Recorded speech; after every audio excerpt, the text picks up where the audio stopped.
Hello students, today we are starting a new chapter, chapter number 3, data handling. Now in this chapter, what we are going to study about? We are going to study about the data. Data को किस तरह से handle कर किया जा सकता है और डेटा को हम कैसे ऑर्गेनाइज कर सकते हैं, डेटा में हम कैसे मीन फाइंड आउट कर सकते हैं, मीन, मीडियन, मोड, ये सब के बारे में हम जानने वाले हैं। उसके अलावा उसके ऊपर से हम कैसे ग्राफ बना सकते हैं कि जिससे हमको डेटा समझने में बहुत आसानी होती है। तो वो क्या क्या है वो सब कुछ हम ये चैप्टर में स्टडी करने वाले हैं। डेटा का मतलब क्या है? First of all you should know about the word data. Data का मतलब क्या होता है? डेटा मीन्स कि हमारे पास जितना भी रिकॉर्ड है वो रिकॉर्ड को इकट्ठा करना। जैसे आपके क्लास में, आपके स्कूल के क्लास में या आपके हमारे क्लासेस के क्लास में, हमारे क्लास में जितने भी स्टूडेंट्स हैं उसने मैथ्स की एग्ज़ाम दिए हैं, ओके, मैथ्स के एग्ज़ाम्स दिए हैं, उसने मैथ्स टेस्ट पेपर में उसको जितने भी मार्क्स मिले हैं वो सारे मार्क्स को हमको एक साथ अरेंज कर लेना है। Means someone gets 15 out of 20, someone gets 18 out of 20, someone gets 12 out of 20। तो इस तरह से हमारे पास जितने भी स्टूडेंट्स हैं, सपोज 10 स्टूडेंट्स हैं, 10 स्टूडेंट्स के मार्क्स को हमको कलेक्ट करना है। ये सारे मार्क्स को कलेक्ट करेंगे, वो जो बन गया वो हमारा डेटा है, ओके। सारे मार्क्स को कलेक्ट किया वो है डेटा। अगर कोई और एग्जांपल अगर हम ले ले तो जैसे temperature, temperature in the city on the different days में या तो डिफरेंट टाइम पे टेम्परेचर्स, जो बहुत टेम्परेचर हमारा क्या होता है, अप डाउन होता रहता है। जैसे हम देखते हैं कि नाइट में टेम्परेचर डाउन हो जाता है, आफ्टरनून टाइम पे हाईएस्ट हो जाता है या मॉर्निंग में थोड़ा सा कम होता है। तो इस तरह से जैसे टेम्परेचर है, डे टाइम का ले लो या नाइट टाइम का ले लो या फिर डिफरेंट डेज का ले लो, डिफरेंट मंथ्स का ले लो। तो इस तरह से टेम्परेचर जो है उसको भी हम यहाँ पर डेटा ले सकते हैं। टेम्परेचर का भी डेटा मीन्स टेम्परेचर पूरा वीक है, पूरे वीक में एवरेज टेम्परेचर जो है वो हम कैलकुलेट करते हैं और उसका डेटा ले लेते हैं।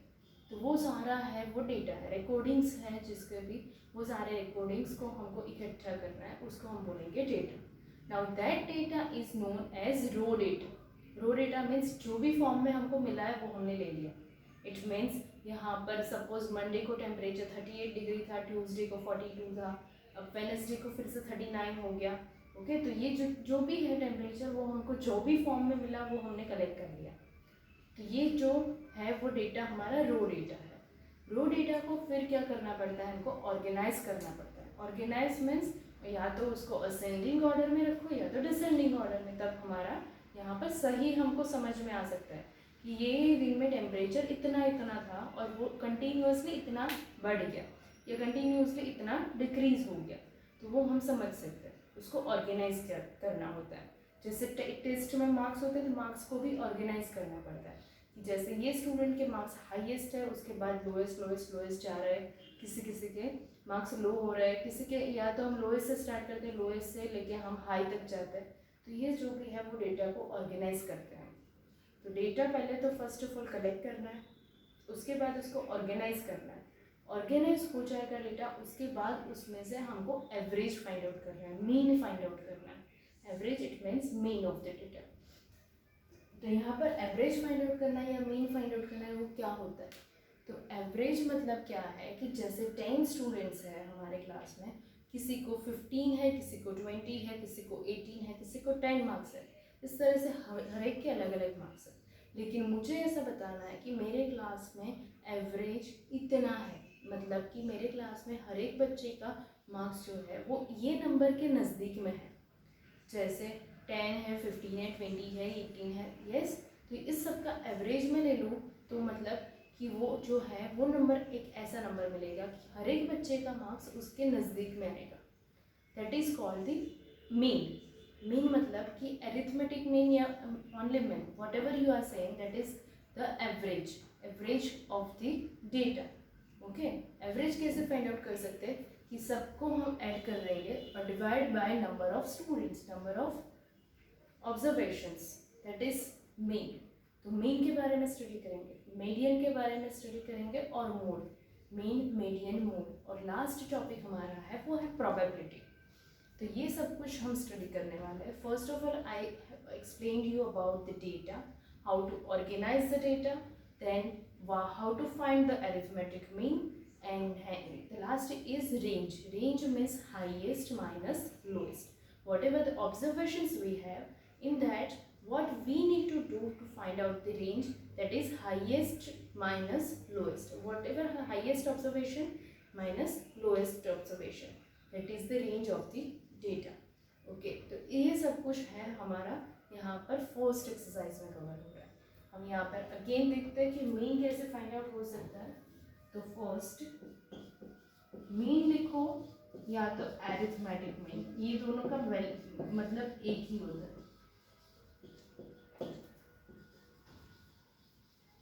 ओके मीन या तो एरिथमेटिक मीन. जैसे मैं कोई भी 5 स्टूडेंट्स के मार्क्स ले लेती हूँ. Out of 10 marks, someone gets 5, 8, 10, 7 and 9. Okay? 5 students के मैंने कोई भी मार्क्स ले लिए आउट ऑफ 10 मार्क्स. अब उसमें से मुझे यहाँ पर मीन फाइंड आउट करना है. It means average find out करना. So how to find the average? Mean is equal to sum of all observations divided by total number of observations. Total number of observations. Okay? तो यहाँ पर sum of all observations divided by total number of observations. Sum करना है 5 plus 8 plus 10 plus 7 plus 9. In total कितने observations है? 1, 2, 3, 4, 5. 5 observations divided by 5. 5 plus 8, 13. 13 plus 10, 23. 23 plus 7 is 30. 30 plus 9, 39.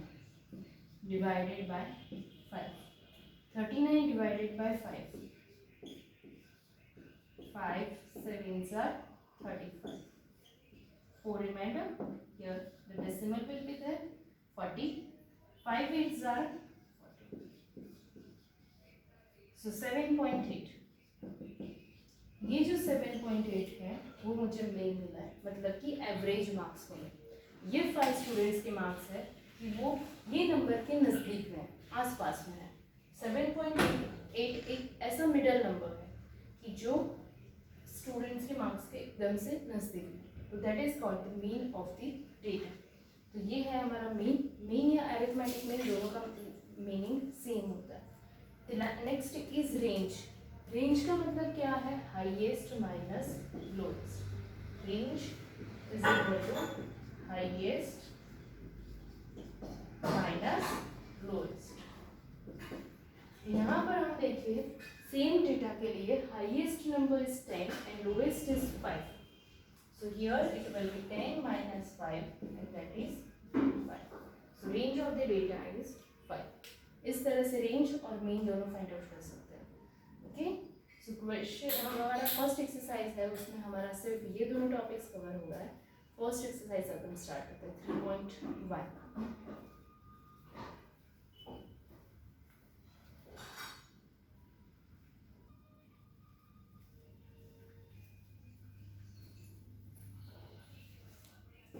3.1 question number 1. Find the range of heights of any 10 students of your class. Range find out करना है. कोई भी 10 students के Heights ले लो. Centimetre में height हम ले गए, किसी का 120, 125, 180, 135, जो भी हाइट है वो हाइट्स को ले लेना है और उसमें से रेंज फाइंड आउट करना है. वो आप कोई भी नंबर्स ले सकते हो, यहाँ पर कोई हमको पर्टिकुलर नंबर्स नहीं दिए इसलिए. सो क्वेश्चन नंबर 1, रेंज जो है highest minus lowest, that you will do yourself. Question number 2 is organise the following marks in a class assessment in a tabular form. Tabular form में उसको organise करना है. First let us type the data 4, 6, 7, 5, 3, 5, 4, 5, 2, 6, 2, 5, 1, 9, 6, 5, 8, data लिखने के बाद numbers count कर लो कि आपने जो भी नंबर्स लिखे हैं उसमें कोई स्किप नहीं हो गया है। सो 1 2 3 4 5 6 7 8 9 10 11 12 13 14 15 16 17 18 19 20 नंबर्स हैं मेरे पास। 20 यहाँ पर स्टूडेंट्स हैं 1 2 3 4 5 6 7 8 9 10 11 12 13 14 15 16 17 18 19 20। तो यहाँ पर पहले तो वो टैली हो गया कि हमने कोई भी नंबर मिस नहीं कर दिया है। उसके बाद उसको यहाँ पर टेबुलर फॉर्म में अरेंज करना है। जो भी डेटा है उसको टेबुलर फॉर्म में, मार्क्स दिए हुए हैं, मार्क्स को टेबुलर फॉर्म में अरेंज करेंगे।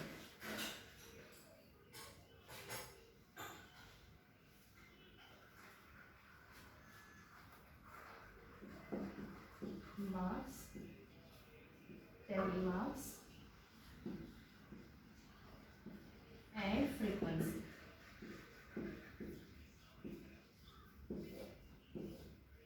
तो जो भी मार्क्स है वो मार्क्स में यहाँ पर लोएस्ट कहाँ से स्टार्ट हो रहा है, 1 से।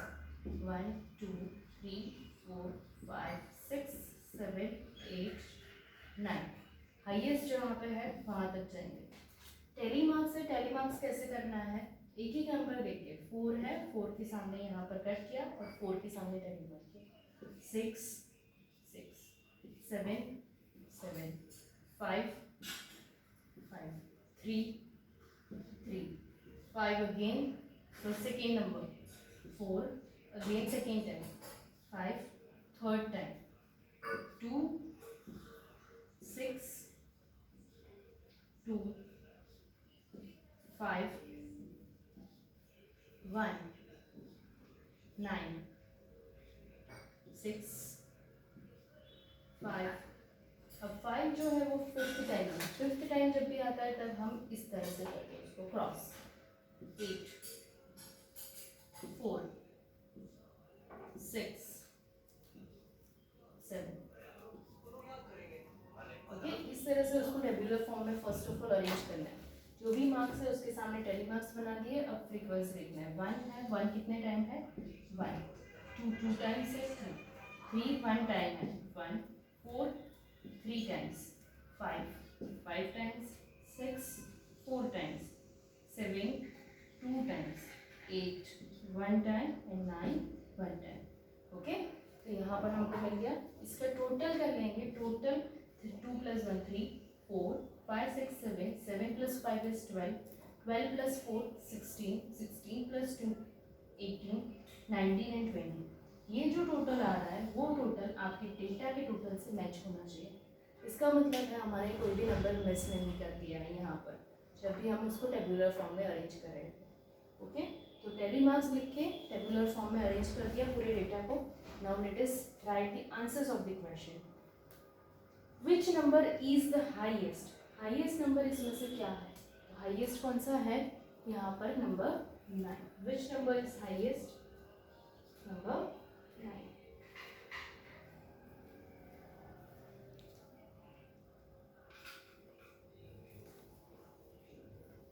So which number is highest, number 9.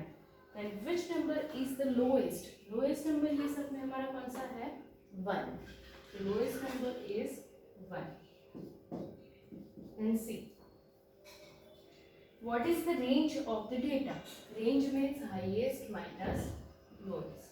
Range of the data is equal to 9 minus 1 and that is 8. 9 minus 1 is 8. And find the arithmetic mean. The last one is arithmetic mean. जैसे हमने आगे example एक solve किया उसमें किया था। Arithmetic mean. Find the arithmetic mean.